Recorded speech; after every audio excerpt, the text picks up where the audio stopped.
1000 টাকা যে ফাইন করা হয়েছে এটা অতিরিক্ত ফাইন করা হয়েছে, এবং একটা যারা সাধারণ মানুষ তারা 1000 টাকা ফাইন দিবে কি করে? তারা দিন আনে দিন খায়।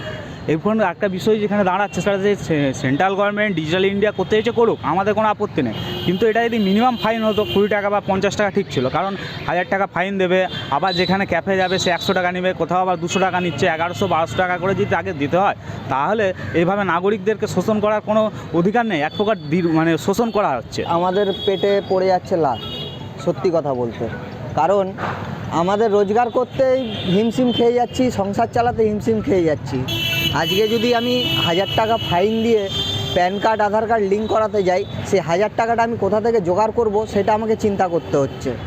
কারণ সারাদিনে যদি 400 টাকা 300 টাকাও যদি রোজগার করি ম্যাক্সিমাম, তার উপরে আমি 3-4 দিনের রোজগার মানে আমাকে জমিয়ে সেই টাকাটা আমাকে দিতে হবে। এই নিয়ে কেন্দ্র সরকারের ভাবা উচিত যে আমরা কোথায় যাব, আমাদের পরিস্থিতি কি হবে। এই নির্দেশিকাকে কেন্দ্রের হিটলারি শাসন বলে কটাক্ষ করেছে তৃণমূল কংগ্রেস। যে মানুষের জীবনকে এমন ব্যতিব্যস্ত করে রাখো যাতে মানুষ বেঁচে থাকাটাই তার কাছে সবচেয়ে বড় বিষয়ে দাঁড়ায়। তো বর্তমান যে কেন্দ্রের সরকার চলছেন এবং তার যিনি মাথা, তিনিও একজন হিটলার। তিনি ভারতবর্ষের সাধারণ স্তরের মানুষকে এমন একটা স্তরে নিয়ে যেতে চাইছেন যে মানুষ সারাদিন সারা জীবন ব্যতিব্যস্ত থাকুক। এই আধারের সঙ্গে রেশন কার্ডের লিঙ্ক, আধারের সঙ্গে প্যানের লিঙ্ক। আধার ওয়েস্ট বেঙ্গলে হচ্ছে না, ওয়েস্ট বেঙ্গলের লোককে রাঁচিতে যেতে হচ্ছে। রাঁচিতে গিয়ে তারা করে আসার পরে ফিরে আসছে, বলছে 1 মাস পরে যাবে, 1 মাস পরে নেই, 2 মাস পরে নেই, 3 মাস পরে নেই, আবার রাঁচিতে যাচ্ছে। কেন্দ্রের বর্তমান সরকার অর্থনৈতিক দিশাহীনতায় ভুগছে এবং ভারতবর্ষের অর্থনীতি ধ্বংসের পথে। তার দিক থেকে মুখ ফিরিয়ে নেওয়া এবং একটার পর একটা জনবিরোধী নীতির থেকে যাতে সাধারণ মানুষ মুখ ফিরিয়ে রাখে, কিছু না বুঝতে পারে, তাই তাদেরকে এই আধারের মধ্যে ডুবিয়ে রাখো, ব্যাংকের লাইনে ডুবিয়ে রাখো, প্যান কার্ডের মধ্যে ডুবিয়ে রাখো। অর্থাৎ যেটা আমি দিয়ে শুরু করেছিলাম, মানুষের জীবনযাত্রাকে ব্যতিব্যস্ত করে দিয়েছে। বিজেপির দাবি দেশের উন্নতিতেই এই পদক্ষেপ, তবে জরিমানার পরিমাণ কিছুটা কমানো উচিত বলে মনে করছে জেলা বিজেপি নেতৃত্ব। কেন্দ্রীয় সরকার একটা সিদ্ধান্ত নিয়েছে মানে তার পেছনে নিঃসন্দেহে কোনো বৃহৎ স্বার্থের বিষয় আছে। অ্যাকচুয়ালি এই আধার লিঙ্ক, প্যান কার্ডের সাথে অ্যাকাউন্টের বা আধারের সাথে অ্যাকাউন্টের যে লিঙ্ক, এই বিষয়টা মূলত ভারতবর্ষে যে ব্যবসা অনেক লোক করেন, লার্জ স্কেলে করেন, কিন্তু কর ফাঁকি দেওয়ারও একটা ব্যাপার আছে।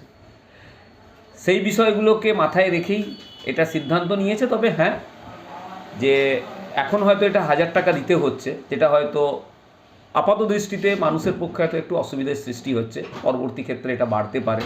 তবে কেন্দ্রীয় সরকার যখন সিদ্ধান্ত নিয়েছে তখন নিঃসন্দেহে এই বিষয়ে পজিটিভ ভাবনা তাদের আছে। আগামী দিনে নিশ্চয়ই মানুষের যদি কোনো সমস্যা হয়, নিশ্চয়ই কেন্দ্রীয় সরকার চাইবে না মানুষকে সমস্যায় ফেলে কোনো নতুন প্রকল্প বা কোনো নতুন সিদ্ধান্ত নেয়। ব্যবসায়ী সংগঠনগুলি বলছে কেন্দ্র কোনো বৃহত্তর উদ্দেশ্যে এই নির্দেশিকা দিয়েছে, তবু টাকার পরিমাণ কমানোর পক্ষেই মত দিয়েছে তারা। যারা ব্যবসা করে সবার কিন্তু এই যে যারা ডিজিটাল এখন ক্যাশ পেমেন্ট নিচ্ছে, পেটিএম নিচ্ছে, তাদের দেখবেন যেন আপনি এনকোয়ারি করে তাদের কিন্তু লিঙ্ক হয়ে গেছে। যারা নেই, সরকার, কেন্দ্রীয় সরকার এক একটা নতুন নতুন আইটেম নিয়ে আসছে। একটা টাকা এত বৃহত্তর জায়গায়, এত আমাদের জনবহুল, এই থেকে যতটা পারি টাকা কালেকশন করব, কিন্তু এটা আমাদের সহমত নেই। আমি তাকে সুবিধা দেব, পরিষেবা দেওয়ার জন্য সরকারের চিন্তাভাবনা করা উচিত যে গ্রাম সাইডের যারা আছে তারা আধার কার্ড প্যান কার্ড করুক। আধার কার্ড তো হয়ে গেছে, কিছু এখনও হয়নি, কারণ ঠিক মতন আধারে লোক নেই, বহুত আধার কার্ড ভুলভাল হচ্ছে। সেই জায়গাটা আমরা রিকোয়েস্ট করব যাতে সরকার মাথায় নেয়, যেন ভালো লোক যে জানে সব কিছু ইংলিশের স্পেলিং থেকে বাংলা এই ভার্সনগুলো ভুল করছে, বয়সে ভুল করছে, আবার তাদের গিয়ে আবার সেটা কারেকশন করতে হচ্ছে, এটা আমাদের কোনোদিনই সহমত নেই। এগুলো ভালো লোক দিয়ে, ভালো ব্যক্তিত্ব দিয়ে কাজ করানো উচিত। মানুষের হয়রানি কমাতে কেন্দ্র কোনো পদক্ষেপ করে কিনা এখন সেটাই দেখার। ইটিভি ভারত, পশ্চিম মেদিনীপুর।